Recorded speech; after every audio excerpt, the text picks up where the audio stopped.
Go fruit yourself.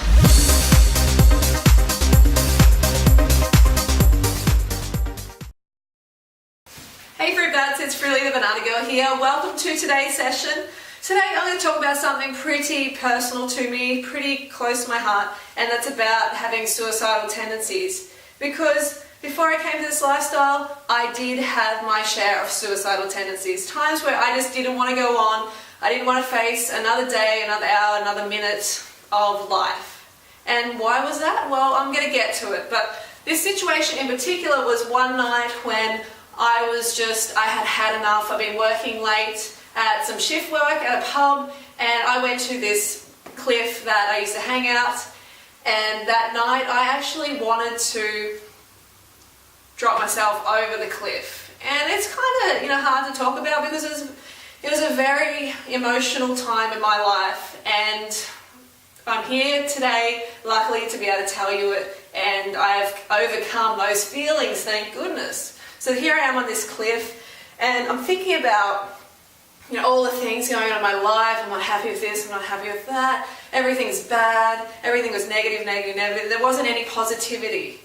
And I was thinking, is it going to hurt if I am I going to still live? If I throw myself over, I want it to be final. What about if I, drive a car into a tree? I was trying to think of different scenarios and what would be best. And should I overdose on drugs? And all these thoughts were racing through my mind. So that night was really, really a terrible time in my life, and actually a bit of a turning point, because not that long after, I found a high-carb vegan lifestyle, high-carb raw food lifestyle, and it basically saved me. I really feel that it saved me. Because at the time I was on a high-fat, low-carb, paleo/metabolic typing diet, which is starving your brain of fuel. My brain was totally starved of its number one fuel, which is glucose, and I couldn't think rationally. I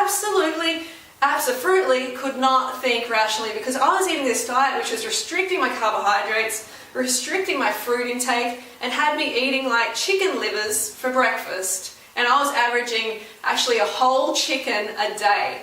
I remember my flatmate at the time was like, what are you doing? You're trying to get lean, you're trying to get happy and healthy, but you're smashing down a whole chicken a day. Even though he wasn't vegan or vegetarian, he knew there was something seriously wrong with what I was doing.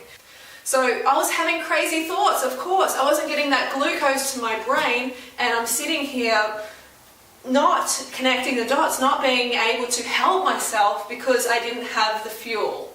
So this is a big lesson, hey, you have to if you have suicidal tendencies, if you have depression, you have to constantly get enough carbohydrates and keep your fat intake low. Because if you have too many fat calories, automatically you're not going to get enough carbohydrate calories, and that's going to affect your mental state. You're going to be angry, you're going to be irritated, panicky, depressed, all of those negative emotions which keep you disempowered.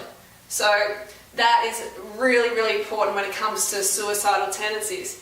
So I ended up thinking about, my mum, and I was thinking about my brother, and they don't even know about this. I couldn't tell them. It was kind of embarrassing, the whole suicidal thing, because it made me feel weak, like a weak person. Why do I feel like this? Why do I feel so, what a victim I am. I'm so weak. And in some ways, you can get stuck in that victim mentality, but if you're not addressing your basic needs of getting enough glucose, then how are you going to get out of that victim mindset? You have to address your basic physiological needs, and number one is enough carbohydrates.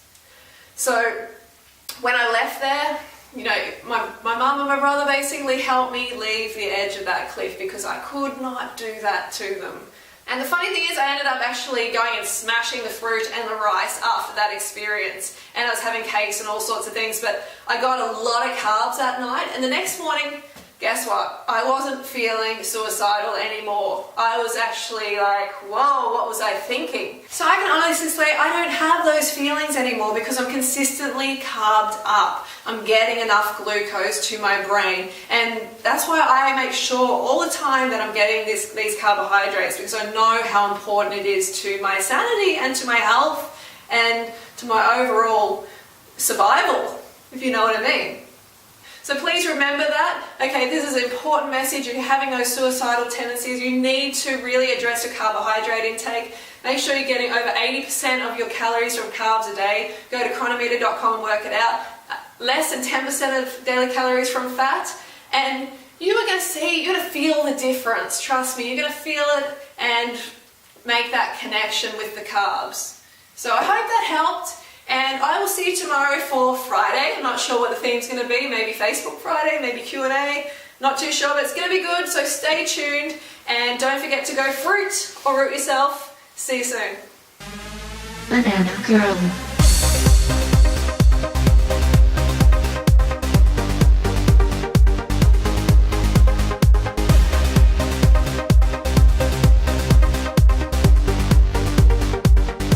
Go fruit yourself.